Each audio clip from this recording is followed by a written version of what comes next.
There will be boots on the ground, but not the way that the liars are telling you there will be boots on the ground. The worst case scenario for leadership in Iran, still better than the Ayatollahs. And of course, the Europeans remain gigantic cowards. Now, let's begin with this. A lot of people are asking questions about what happens after the Ayatollahs are gone in Iran, right? Great question. And here is the answer from America's perspective. America first. Almost certainly something better than what was. In reality, the only way America would be worse off thanks to the current action is if the regime in Tehran is replaced with a worse regime run by even worse Ayatollahs with even faster access to nuclear materials, ballistic missile development, and terror funding. Right? That's it. If you have somebody who's worse with more resources speeding toward an even worse thing, that's it. President Trump said as much the other day. I guess the worst case would be we do this and then somebody takes over who's as bad as the previous person, right? That could happen. We don't want that to happen. That would probably be the worst. You go through this and then in 5 years you realize you put somebody in who was no better. So we'd like to see somebody in there that's going to bring it back for the people. The president is correct, and you can see from his rather dismissive smile, he does not think that that worst thing is going to happen. Now, there are a ton of people out there on the left, a lot of the left, and of course on the horseshoe online click right, who are ignoring that simple fact that the Ayatollahs are the worst possible regime at this point, barring some sort of cataclysmic and unforeseeable failure. These people yell about the evils of regime change, about the dangers of a long-standing occupation with boots on the ground, and all the rest. So let's talk about all of that right now. Let's start with regime change. We keep hearing about how regime change is dangerous, a failure, all the rest. Here's Chuck Schumer, the Senate Minority Leader and pathological liar, doing that yesterday. Americans spent the last 2 decades fighting and dying in the Middle East. Parents watched their kids shipped off to foreign lands. So many lives lost, so many billions wasted, so much suffering and anguish that scarred an entire generation. Why is Donald Trump hell-bent on making history repeat itself? Why is he plunging America headfirst into a war that Americans do not want and which he cannot even explain? Schumer is such a ridiculous person. He's ridiculous. He is a wildly dishonest player. He's been yelling about the Ayatollahs for years and then apparently quietly supporting the JCPOA, which was the Obama attempt to ship pallets of cash to the Ayatollahs and give them a 10-year runway to a bomb. But the truth is, he only cares enough to yell a little bit, and then he turns around and he yells at anyone who actually wants to do something about the Ayatollahs. But let's talk about that term for a second, regime change. Regime change implies a long-standing commitment in which the United States engages in serious nation-building efforts. Sometimes that works. Germany and Japan are obviously the prime example. South Korea is another great example. Sometimes it doesn't. Afghanistan would be the prime example here. Iraq is actually a checkered example. I know we sort of forgot about Iraq and what happened afterward, but Iraq is indeed a functioning but fragile quasi-democracy with nominal GDP roughly 10 to 15 times larger than it was under Saddam Hussein. The current regime has real problems and is associated with a wide variety of sectarian groups, but it is certainly better than Saddam's was, even if most Americans believe that the cost wasn't worth it. That's a fair argument against the war in Iraq, but not against the principle of regime change overall. In Iran, we're not actually really talking about regime change in this technical sense. Because again, regime change refers generally to a U.S. overseen process of government building, where we put hundreds of thousands of troops on the ground, and then we ensure every step of the governmental transition. What we're talking about here is regime destruction or replacement, where we knock over a regime and let it fall, and then we don't actually participate in long-term nation building. Sometimes that works, and sometimes it doesn't, because it turns out that history is a complicated place. I'm going to get to some examples of that in a minute. First, a reminder, you need to go subscribe over at DailyWire right now for all of our awesome content, particularly because we do have live content on the war pretty much continuously. Wired in Live with Cabot Phillips, for example, today at 4 p.m. Eastern on Daily Wire. Plus, it means you're getting your updates all throughout the day. That only happens when you are a Daily Wire member. So head on over to dailywire.com right now and subscribe. We really appreciate you joining us. So there are a lot of examples of regime replacement or regime destruction. Some of those are failures. For example, in Libya, we provided air support to rebels to take out Muammar Gaddafi, which was a huge mistake that I opposed. And then We let the country sort of take its own course, and that led to a massive migration crisis and an all-out civil war that continues until this day. Why was that a mistake? Well, because Gaddafi was actually contained, and the people rebelling against him were a checkered group of sundry terrorists and others. And then there's Iran itself, where the Carter regime essentially withdrew support from the Shah of Iran in 78, 79, and we have been suffering with the consequences ever since. But there are more positive examples. So, for example, in Chile, we created the pressure that led to the coup against Marxist Salvador Allende, who was replaced with General Augusto Pinochet, who is an anti-communist and human rights abuser, but who began instituting capitalist mechanisms that eventually led to prosperity and, under American pressure, democratization.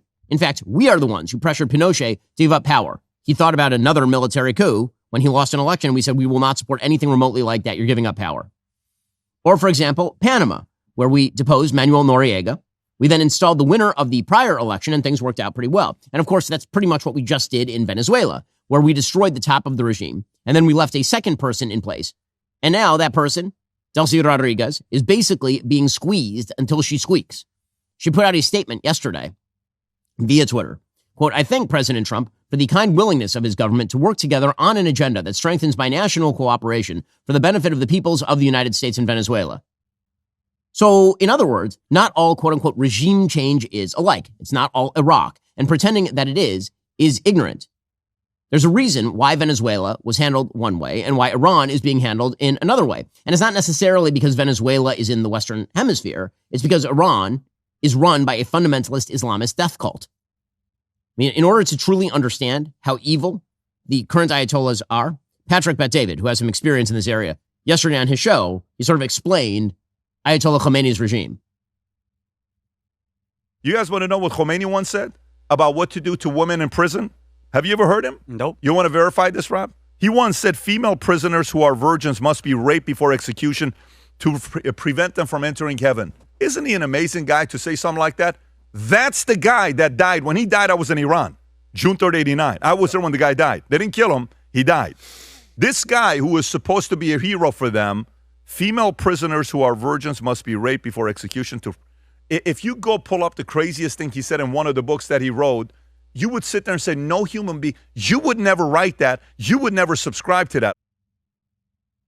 Okay, that is the regime. And Khomeini was then followed by Khamenei. And that is the nature of the regime. Now, again, regime change is not all the same. When Marco Rubio, for example, says we'd like to see regime change in Cuba, that doesn't mean that we're about to launch hundreds of thousands of troops, or even tens of thousands, or even thousands in another Bay of Pigs incident. We would love to watch that regime turn over. Will you make a public commitment today to rule out U.S. regime change in Cuba?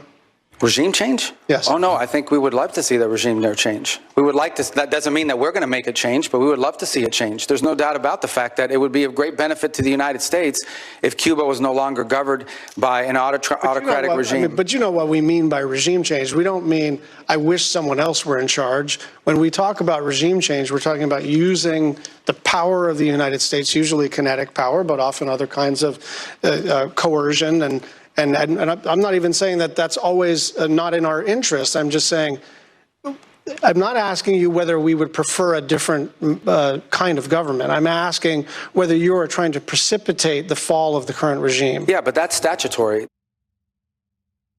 Okay, so again, not all regime change is the same.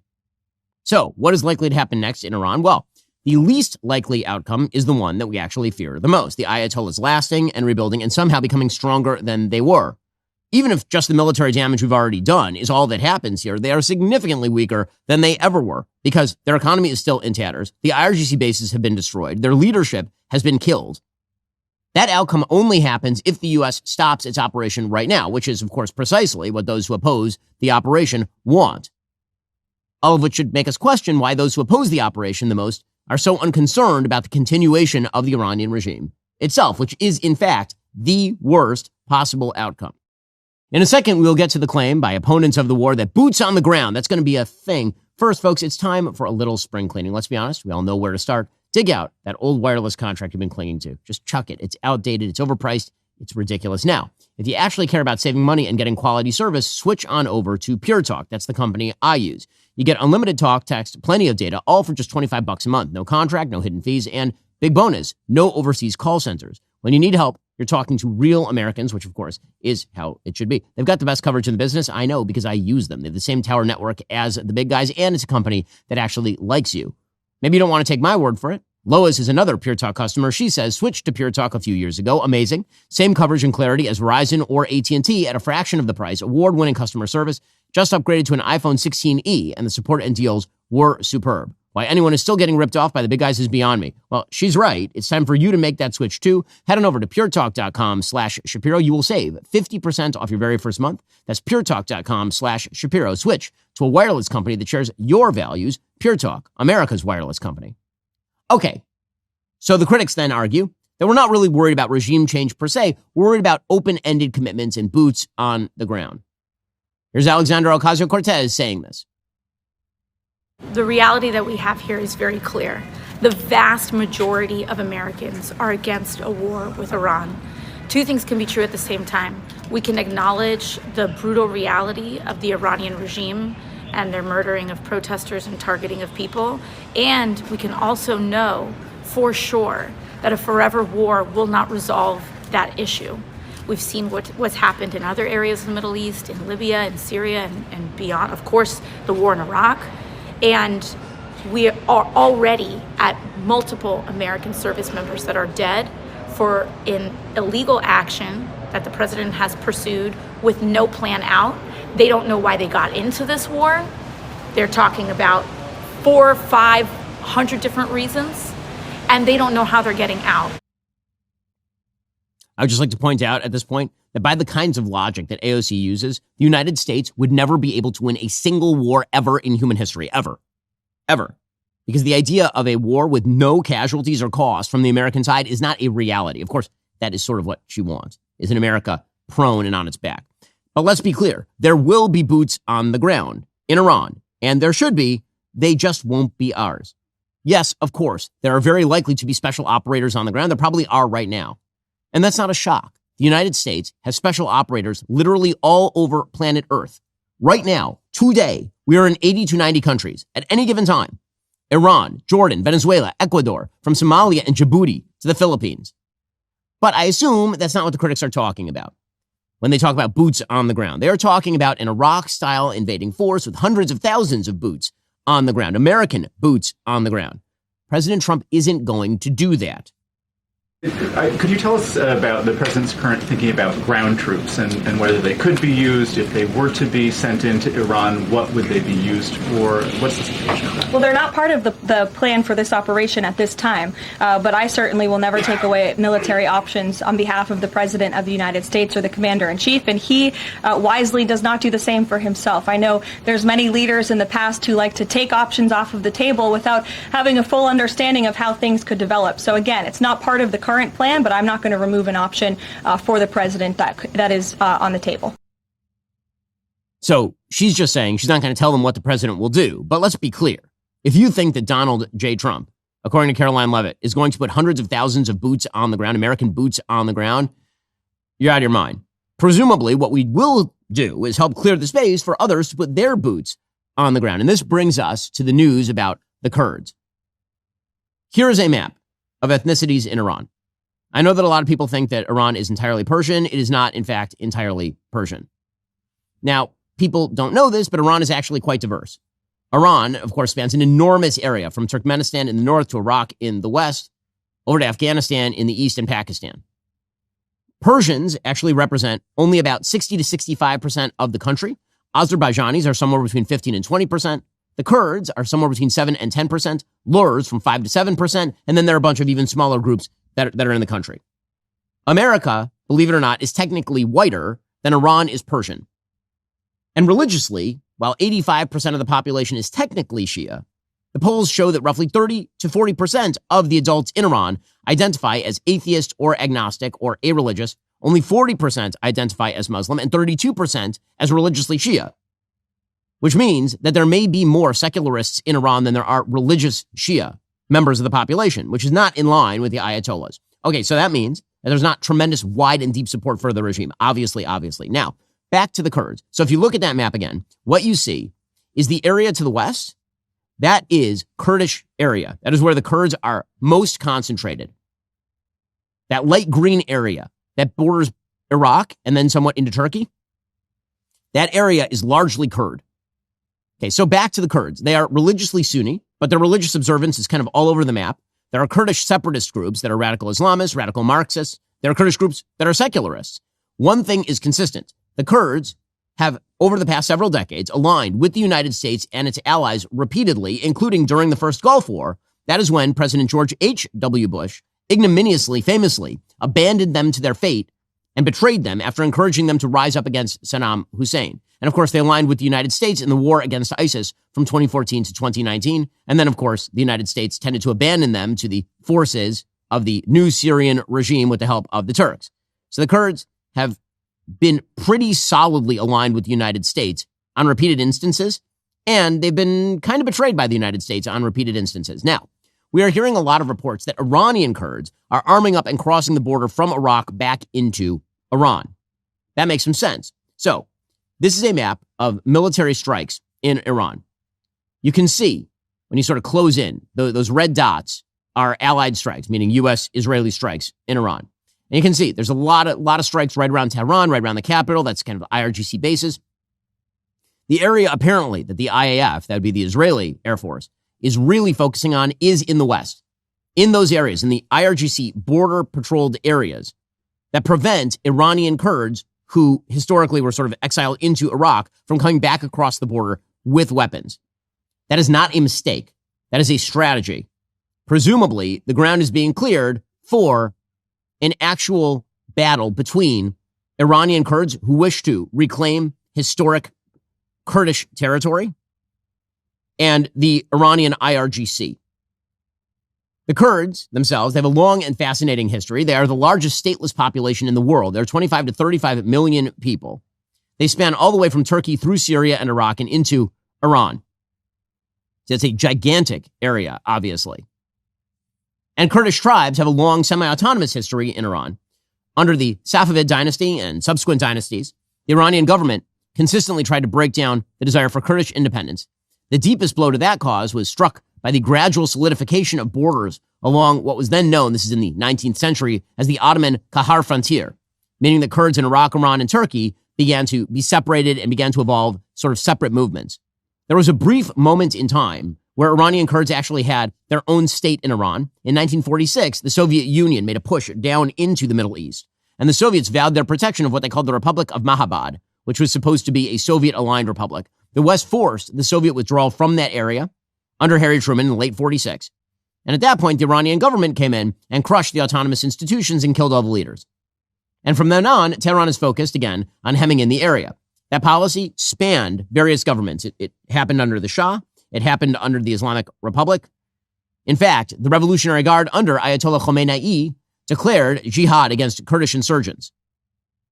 While Kurdish populations were forced in the 1980s to move between Iran and Iraq back across the border many times, many Kurds were driven from Iran into Iraq, and those are the Kurds who are now considering the possibility of re-entering and reestablishing some form of autonomy with armed force. So that brings us to today. 2 weeks ago, 5 Kurdish groups formed a coalition to cross the border and take on the Iranian government. According to Jinsa reporting, quote, the formation of the Coalition of Political Forces of Iranian Kurdistan on February 22nd, uniting 5 Iranian Kurdish opposition parties after 8 months of negotiations, is among the more significant organizational developments in the Iranian opposition space in recent years. Iranian Kurds have been an active part of recent pushback against the Islamic Republic, including the 2022 Women Life Freedom Movement and, most recently, the major protests that shook Iran in late 25 and early 26. They've also borne the brunt of the regime's brutal response. All right, so a couple of days ago, CNN reported that the White House is now authorizing the CIA to work with these groups. Here's what CNN reported, quote, Iranian Kurdish armed groups have thousands of forces operating along the Iraq-Iran border, primarily in Iraq's Kurdistan region. So if you go over to Iraq, you look at the map of Iraq, the northern parts of Iraq are a semi-autonomous area that is kind of known as the Kurdistan region. And it kind of runs separately from the Iraqi government. Several of the groups have released public statements, according to CNN, since the beginning of the war, hinting at imminent action and urging Iranian military forces to defect. Iran's IRGC has been striking Kurdish groups and said on Tuesday it targeted Kurdish forces with dozens of drones. The CIA's support for Iranian Kurdish groups, according to CNN, began several months before the war, one of the sources and a senior Kurdistan regional government official said. And then also on Tuesday, President Trump spoke with the president of the Democratic Party of Iranian Kurdistan, the KDPI. That man's name is Mustafa Hijri, according to a senior Iranian Kurdish official. KDPI was one of the groups targeted by the IRGC. Iranian Kurdish opposition forces are expected to take part in a ground operation in western Iran in the coming days, that senior Iranian Kurdish official told CNN. It is on that basis, I would assume, that it was reported late yesterday that the IRGC was firing missiles into Iraqi Kurdistan to try and get the Iraqi Kurds to stop the Iranian Kurds from crossing the border back into Iran and taking on the IRGC. Current reporting suggests the U.S. and the Israelis are considering arming up Kurdish insurgents to move across that border and tie down the IRGC. According to Arash Azizi in The Atlantic, quote, according to the opposition leader who spoke with me, as well as the leader of one of the Kurdish groups aware of but not included in the plan, the U.S. and Israel have set aside significant funds for arms and logistical support to the 5 Iranian Kurdish groups. Now, the White House sort of denied arming the Kurds yesterday. Here was Caroline Levitt. The president has held many calls with partners, allies, and leaders in the region, in the Middle East. He did speak to Kurdish leaders with respect to our base that we have in northern Iraq. But as for any report suggesting that the president has agreed to any such plan is completely false and should not be written. So, what does all of this mean? Well, it could mean a sectarian war. That is what Azizi is predicting. He says, quote, the fear among many Iranians and other observers is that the agendas of the ethnic militias are territorial and separatist and could lead Iran to disintegration or civil war. Here's a person named Karim Sajadpour of Carnegie Endowment explaining this idea to CNN. And there's a real danger here, Aaron, that if Iranians feel that it's a U.S. strategy to essentially try to factionalize and splinter the country, that's something that they're very sensitive about. And I think that the vast majority of Iranians will be opposed to any outside attempts to try to threaten the territorial integrity of the country. Now, what he's saying here isn't totally crazy. There are, of course, as I mentioned, better and worse Kurdish groups. Some are allied with the United States and secular leaning. Others are full-on Islamists. Some are Marxist. It depends a lot on where the arms are going, on how this is going to go, and also what the end goal here is. Some of these Kurdish groups are saying, listen, we just want a semi-autonomous region like we have in Iraq, in Iran. We don't actually want to break apart Iran and have a full-scale Kurdistan that is no longer part of Iran. Some are saying we want a full-on separatist agenda here. And the coalition that's been formed, it's sort of unclear what the final goal here is. The thing they definitely want to do is push the IRGC out of this region. There are a bunch of groups here. PJAK is a secularist group with ties to the PKK. The PKK is a pro-Soviet Marxist-Leninist group. The U.S. labeled that, the PKK, a terrorist group in 2009 under Barack Obama because the PKK, again, the Kurds, if you look back at that Kurdish map, go all the way from Iran into Turkey. The PKK has been committing terror attacks against Turks for a very long time. There's sort of an open battle between the Kurds and the Turks along these lines. But PJAK, which is sort of an offshoot of the PKK, is apparently open to working with the United States and Israel. So, in a weird way, it's sort of a mirror image of the United States working with HTS. That was the al-Qaeda original offshoot that is now running the Syrian government. In the Middle East, a very messy place. In a second, we'll get into what likely comes next. But I'll tell you what comes next for you if you do not have a Helix Sleep mattress. That is, you're not going to get good sleep because the reality is that you need a mattress made just for you. Now, the way most people go get their mattress is they just head on over to the local big box mattress store and then they lie down on the mattress for 27 seconds flat and like, this is kind of comfortable. And then you spend the next 10 years tossing and turning. You didn't have to do that. You could have just gone over to Helix Sleep and taken that Helix Sleep quiz. It changed my sleep quality. That sleep quiz uses your preferred sleep position, firmness, and other factors to match you with the right mattress, which is a far more rational system than, again, just wandering around in that showroom and lying down on random beds. It's incredibly comfortable. It keeps me cool at night. I've noticed deeper, more consistent sleep makes it a lot easier to tackle my busy schedule. Again, when I'm on the road, I just don't sleep as well, largely because I don't have my Helix Sleep mattress. We even got it for the kids. Helix is an award-winning mattress brand reviewed by outlets like Forbes and Wired. They ship directly to your door in the United States with free shipping, a 120-night sleep trial, and a limited lifetime warranty, meaning you can test it risk-free and send it back if it's not right for you. I've met the founders of Helix. They're awesome. They truly make awesome product. Right now, go to helixsleep.com/Ben. That's helixsleep.com/Ben. Make sure you enter our show name after checkout so they know we sent you. helixsleep.com/Ben. So what comes next?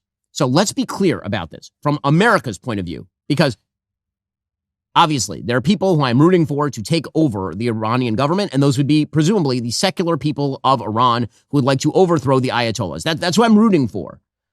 But to be as clear-eyed as possible, if the Iranian regime is forced to mobilize heavy troops to the northwest to quell a Kurdish insurgency, that is in fact a positive in weakening the Iranian regime. A soldier can't be in two places at once, and right now the IRGC has been tremendously weakened by the airstrikes which are continuing today. If troops have to be mobilized in Iran's west against a Kurdish uprising, that could theoretically open the opportunity for secular Iranians to move out into the streets in other parts of the country. I would assume that that is part of the strategy here. But here's the even more basic point. Even chaos, okay, this is the American point of view, and the American point of view does not have to cross paths entirely with the Kurdish point of view or even the Iranian secularist point of view. Chaos, in which we are still waiting to see what happens in Iran, is preferable to the current Iranian regime.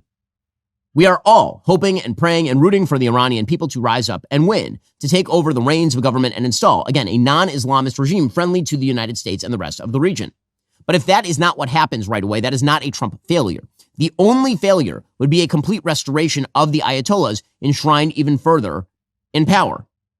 And let's be clear about this. The reason why the United States and Israel are apparently thinking of arming up the Kurds is because they have access to get them arms. The biggest problem that the U.S. and Israel are having right now in Iran, reportedly, is lack of internet connection. Apparently, they can't get good information into the Iranian people at scale. Not just that, the number of small arms in the hands of the Iranian people are really low. This is another reason to be a Second Amendment supporter, gang.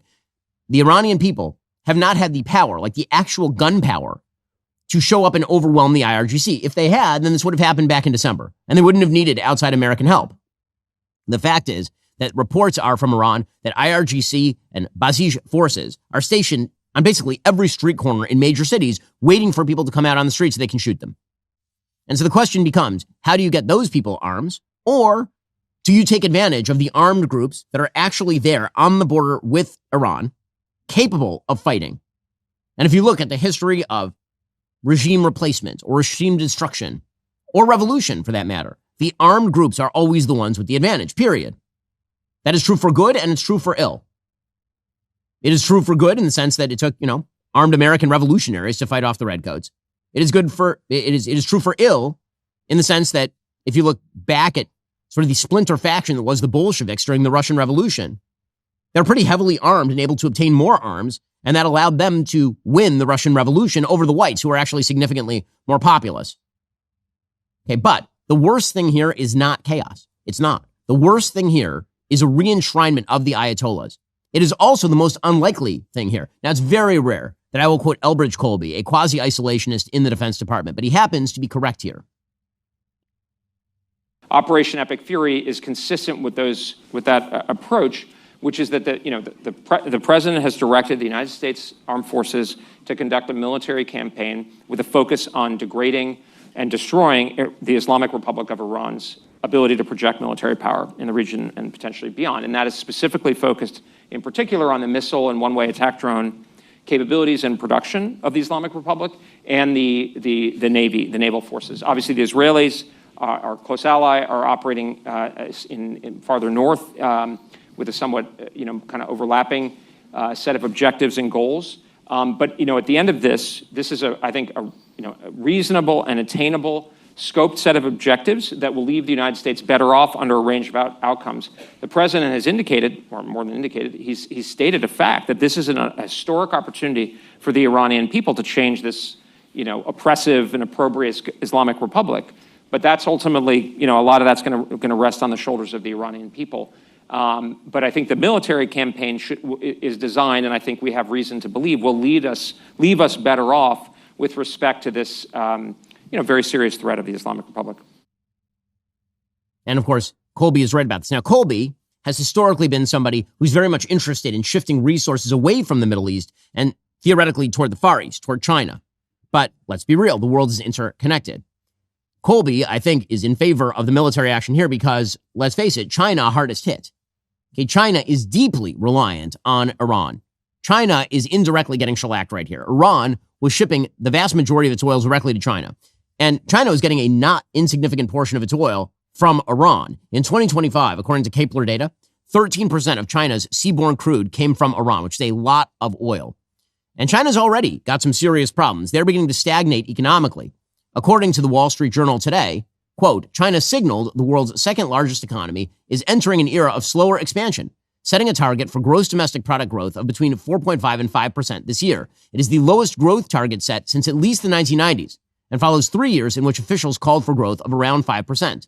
If China's economy were to expand at a pace below 5% this year, it would be the slowest growth reported by the country in more than 2 decades, other than during the COVID pandemic years. China said its GDP grew 5% in real terms last year, meeting its official target despite a renewed trade war with the United States. And by the way, things are likely to get worse for China because, let's face it, all of the major AI companies, all of the leading AI companies are located in the United States. They're United States based. Whether you're talking about Anthropic or OpenAI or Google, it doesn't matter. They are all located in the United States. China is, in fact, losing the AI race.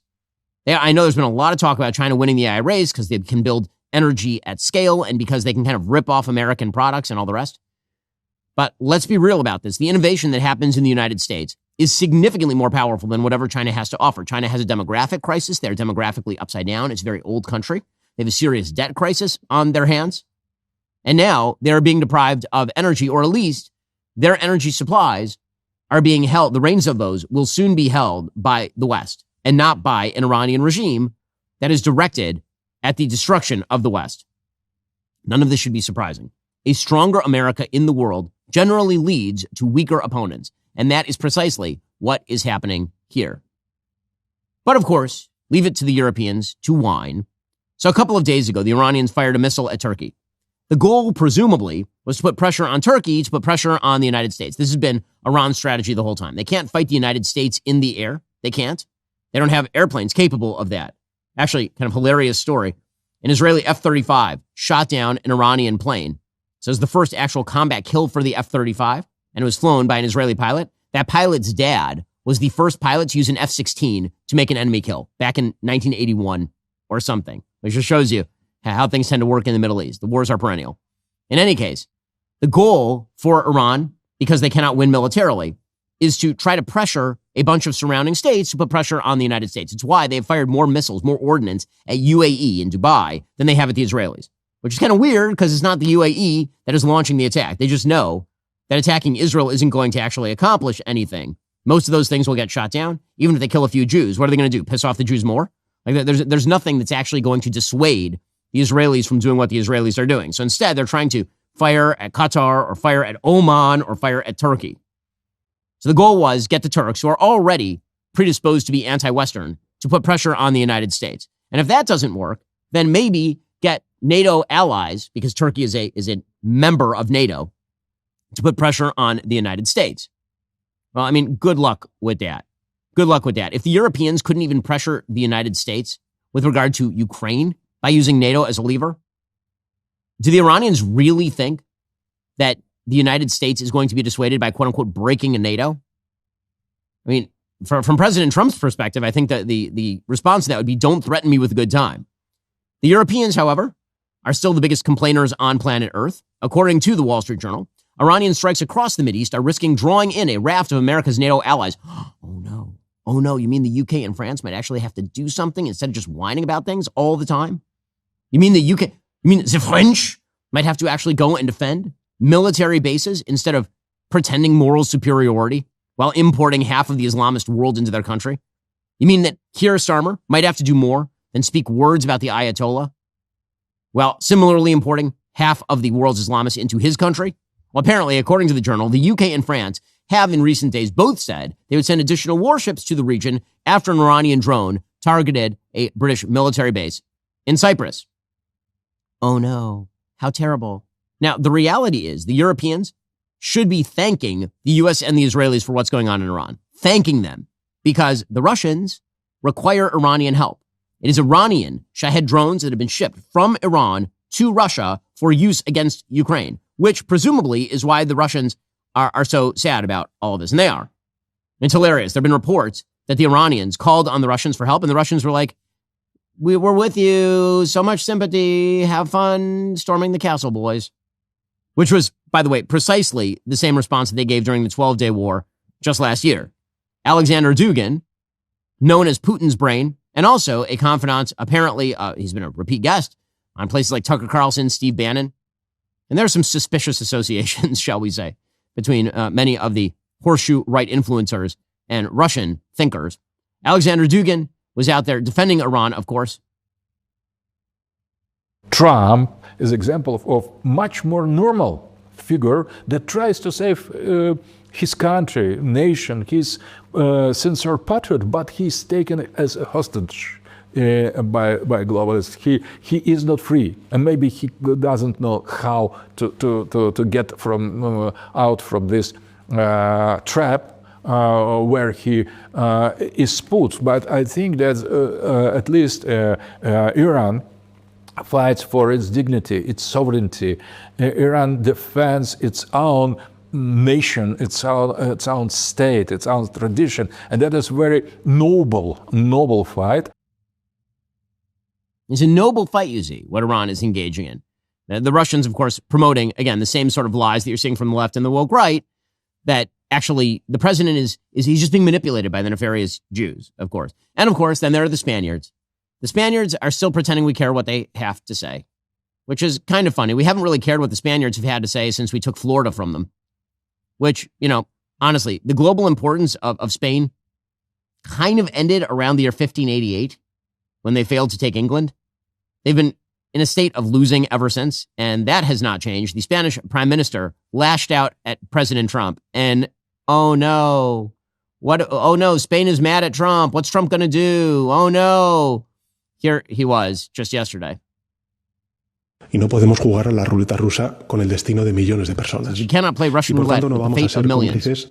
We will not be complicit in something that is bad for the world and that is also contrary to our values and interests, just because we might fear reprisals from some, because we have absolute confidence in the economic, institutional, and I would also say moral strength of our country. And because at times like this, we feel prouder than ever to be Spanish. The powers involved in this conflict must immediately cease hostilities, says the Spanish Prime Minister, and commit to dialogue and diplomacy. And the rest of us must act consistently. So it is at this point that I should remind everybody that no one cares what Spain has to say about anything, that Spanish GDP per capita remains completely stagnant, that actually, Spain is not, in fact, a global power that the United States ought to worry about. Who cares? Who cares? And the whining from Keir Starmer and the whining from Emmanuel Macron, who cares? And the fact that now they might theoretically have to do the right thing once in a while, rather than just moaning about the Iranians, the Iranian government. They might actually have to do something about it. Well, what a tragedy. What a sad and terrible tragedy that is. And so, to summarize where we are right now, the United States has won the air war. There is no air war. The United States and Israel have complete air dominance over Iran. They have devastated the ballistic missile capacity of the Iranians. They've knocked out pretty much all of their ballistic missile launchers. They're even knocking out their underground ballistic missile launchers, according to the Wall Street Journal. Iran may be down to fewer than 100 ballistic missile launchers in the entire country, which is why they've slowed their pace so dramatically, because every time they fire a ballistic missile, Israel and the U.S. then immediately knock it out. Their nuclear facilities are being pummeled. The top levels of their government have been killed. The IRGC bases around the region, their police stations, everything else, being pummeled from the air. And now there might be in the offing a ground move by the Iranian Kurds and maybe others. There's been talk about other groups moving from the Pakistani border toward Iran. Now, the danger of sectarian violence is, of course, real. We don't know where all of that is going. What we do know is that weakening the central regime is the most important priority It is the most important priority. And from the United States' perspective, that is a thing that not only has already happened, but continues to happen each and every day. The only truly terrible outcome here would be a strengthened Ayatollah regime, which seems at this point to be literally the most unlikely actual outcome. Joining me on the line to discuss all of this is Diliman Abdulkader. He is the founder of American Friends of Kurdistan, an advocacy and education organization established to strengthen, protect, and promote US-Kurdish relations. AFK supports policies that advance the national security and prosperity of Americans, Kurds, and our other allies. Thank you so much for joining the show. Really appreciate the time. Thank you, Ben. So why don't we begin with sort of the latest reports that there's possible CIA or Israeli support for an Iranian Kurdish intervention on the west of Iran. How probable do you think it's true that is actually happening? Because we've heard some conflicting reports, some denials, some confirmations. Well, what do you think is actually happening? Right. Well, it makes sense, right? The Kurds are pro-American with Western values. They are battle-hardened. They have a history of fighting the Islamic regime directly for decades. So I think this is very likely that the U.S. and immediate President Trump has directly engaged with the Iranian Kurdish factions that are based in Iraq. So I think this is very probable. I know that the Kurds have directly engaged and confirmed that this conversation is taking place. But the Kurds are also ready and ready to have the regime collapse as well. They're eager for the downfall of the Islamic regime. So I think this is something that they've been preparing for decades. And something to keep in mind is that they're the most armed and organized minority group inside Iran that no one else can take on this regime directly. So, Diliman, one of the questions that's been asked a lot, and I'm seeing it asked by people, some on the right and some on the left, it's actually, I think, an interesting question, is whether this is going to be a Kurdish move inside Iran, whether that's going to be seen by other Iranians as a sort of move towards sectarianism in the country. Will this devolve into some sort of chaotic civil war, or whether this move is directed specifically and only at the Iranian regime, and then there would be a move toward a more transitional power structure in Iran that would retain the current borders of Iran? Whether it's a separatist movement, in other words, or whether this is a movement to sort of overthrow the regime and then retain a unified Iran. Right. I mean, the Kurds have no interest in taking over Iran. They have no interest in marching to Tehran. So Iranians themselves don't have to worry about that. The Kurds are not land grabbers. They're not going to expand their territory. What the Kurds will do is liberate their areas in northwest Iran in what they call Rojava, East Kurdistan. So that will hopefully inspire the rest of the country and the rest of the minorities inside the country to rise against the regime. The Kurds are all, as I said, they're already engaged in direct combat with the IRGC for decades. But with the U.S. airstrike, the U.S. Air support, and the Israeli air support, they have dismantled the IRGC assets and military bases and military infrastructures and intelligence infrastructures in northwest Iran. The heavy strikes inside Iran have been in the northwest Iran where the Kurds reside. So I think this is a sign that the Kurds will get that support eventually as far as the complete U.S. air support once they do go in fully and engage against the IRGC. But as far as whether the argument of separatism and the argument of the Kurds inspiring other minorities inside the country to split the country, I think that's just fear-mongering. The Kurds are not trying to. They have an immediate threat, and that's the IRGC, and I think that should be the focus. So one of the questions that has arisen is the relationship between the Iranian Kurds and the Iraqi Kurds. So obviously, Iraqi Kurdistan is semi-autonomous already. The Iranian government has been threatening the Iraqi Kurds by saying that if Iranian Kurds cross that border from Iraq back into Iran, or if there's an Iranian Kurdish uprising, then there will be an attempt by the IRGC to directly attack Iraqi Kurdistan, trying to put pressure, presumably, on Iraqi Kurdistan to stop the Iranian Kurds from actually pursuing this. What's the status on that? Yeah, I mean, that's very much true. The Kurds in Iraq continue to be threatened by the IRGC. They continue to bully the Kurdish factions, the autonomous Kurdistan region, directly through phone calls. And we've seen signals of threats. The Kurdistan region has received over 100 drone attacks and missile strikes since the war has started. So yes, this direct threat is very much true. But the Kurds are in a in a complicated position, right? They're in the heart of the Middle East, surrounded by all these adversaries that are not pro-American, that are not pro-Western, and see the Kurds as, for example, Israeli agents, that the Kurds are doing the work of Israel, or the Kurds are doing the work of the United States. But the reality is the Kurds are trying to survive. They are stateless. They don't have an air force to defend themselves from these threats. So I think the United States can play a huge role right now as a huge opportunity to defend the Kurds against these threats. We just saw a report supposedly that the Kurds were given an ultimatum by President Trump that either you have to choose Iran or choose the United States. And I think that's an easy answer for the Kurds. But with that comes a immediate response by the Kurds. Of course, we're going to choose the United States. We have historical ties, but also we share the same values. But we require guarantees. We require long-term guarantees that we don't want to be used and then tossed to the side if something shiny comes along in Tehran the next day, for example. We want no-fly zones. We want advanced arms on the ground. We want international recognition. We want to make sure that Turkey, your NATO ally, will not intervene and will not cut off our airspace and will not threaten our civilians on the ground. Yeah, and I think that this requires some explication for American audiences who may not understand the kind of fraught history between the United States and the Kurds.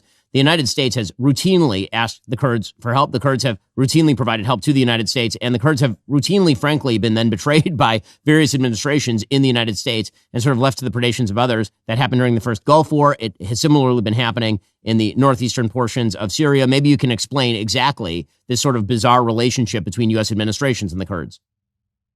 Yeah, I mean, we can go back for decades. I mean, the Kurds rose up against Saddam Hussein during the first Gulf War. Then the U.S. withdrew. Then Saddam came back and attacked the Kurds. We can go back as early as just last month, for example. The Kurds have been a decade-long ally of the United States in Syria, and then they had 100,000 plus force. They were where the Kurds held their territories in northeast Syria called Rojava.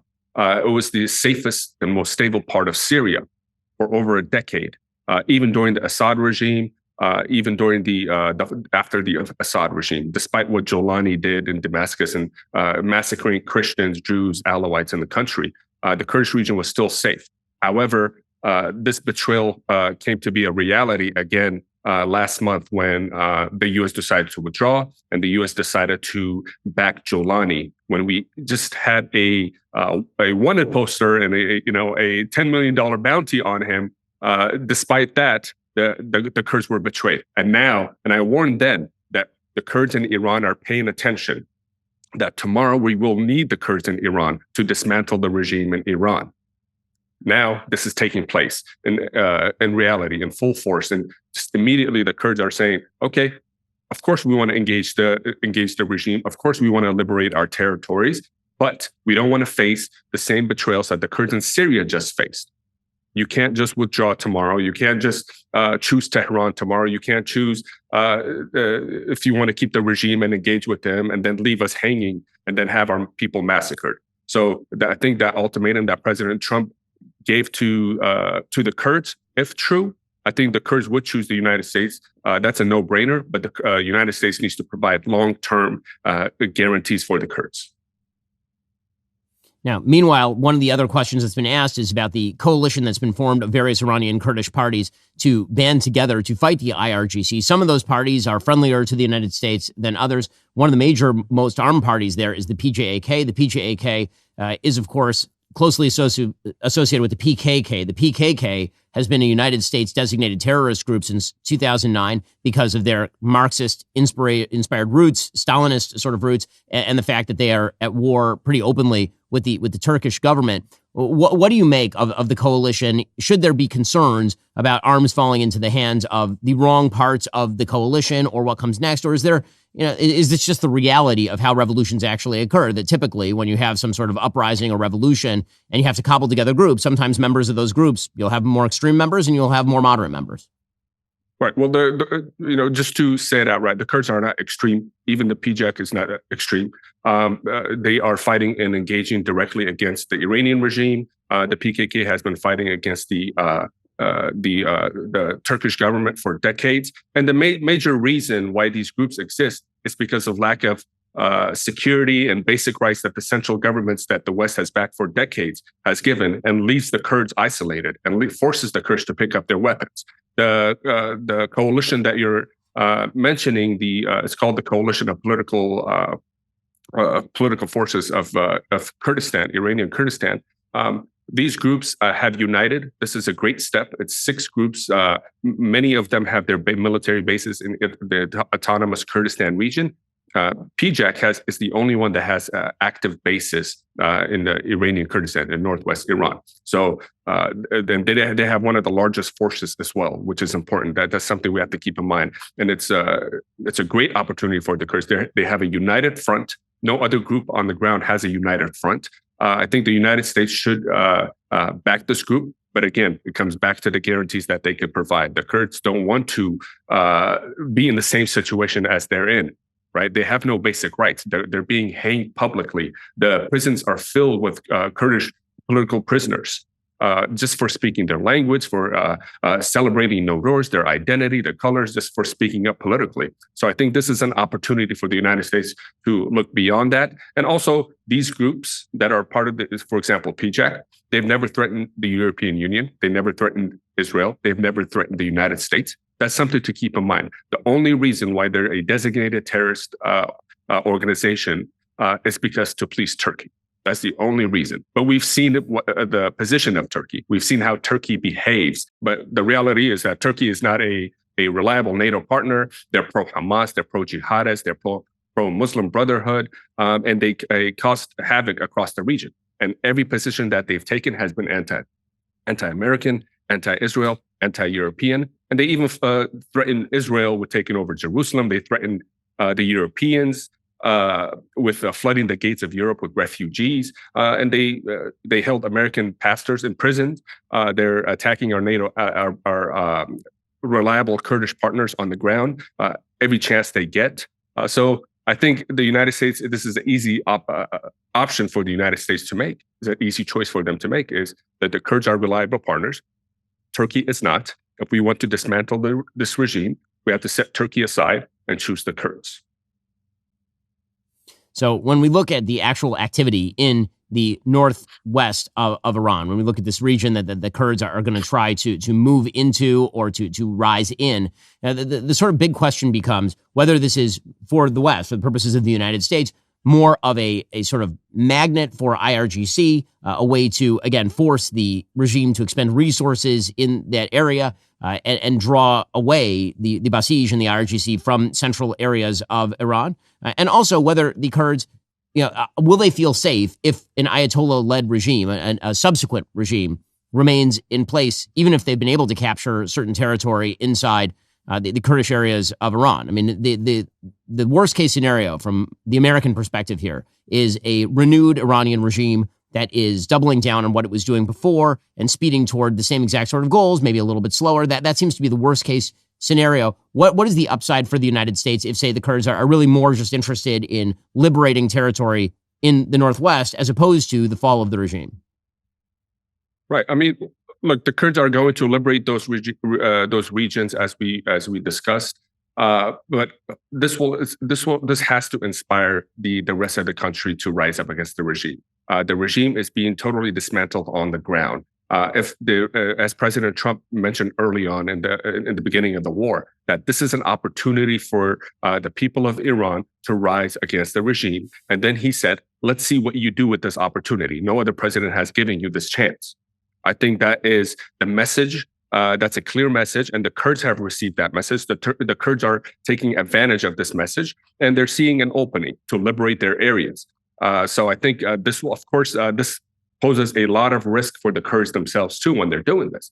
As you said, it will be a magnet for the IRGC to heavily focus on northwest Iran. With that being said, that also opens a door for the rest of the country to rise against the regime. They have to take advantage of this. Now, there's a couple of scenarios that could happen as far as Tehran in the future and the outcome of this war. It could be a Venezuela-like scenario where we just took out the Ayatollah. There's a more pragmatic. I believe his son was just elected. Mujtaba Ayatollah, he was just elected as the supreme leader. Look, I think that's a likely scenario as well if the people don't rise, because most of the civilians on the ground are not armed. So you have to think about how are we going to get arms to these people if we want them to fight the IRGC directly. So that's something to think about. I think the president is open to having somebody more pragmatic. Of course, the goal is always regime change. You don't want to do this heavy military conflict engagement with Iran without having the regime fall. I think it's a lost opportunity. This is not going to come again, and the United States probably won't invest this much heavy weaponry and military presence in the region for a long time. So I think the people should take advantage of this opportunity.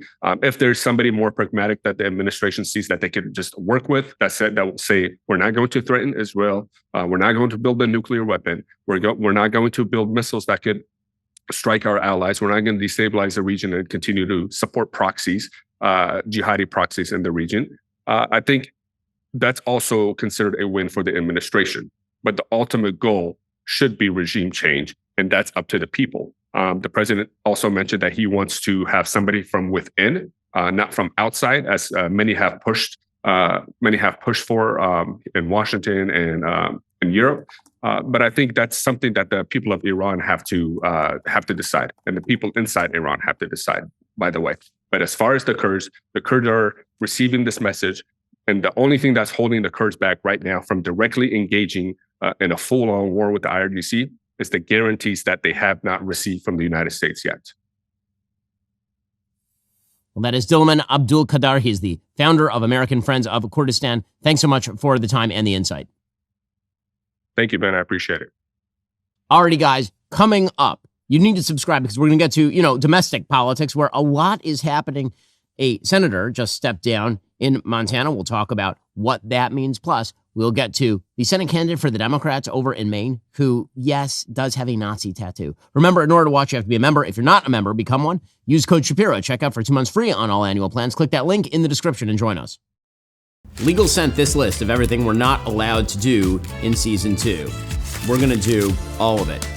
We've got games, more celebrity guests, and yes, the mailbag is somehow worse. If you thought Season 1 was extra, Season 2, we're doubling down. We're not supposed to be doing this. Exactly. Ben After Dark Season 2, streaming on DailyWire Plus.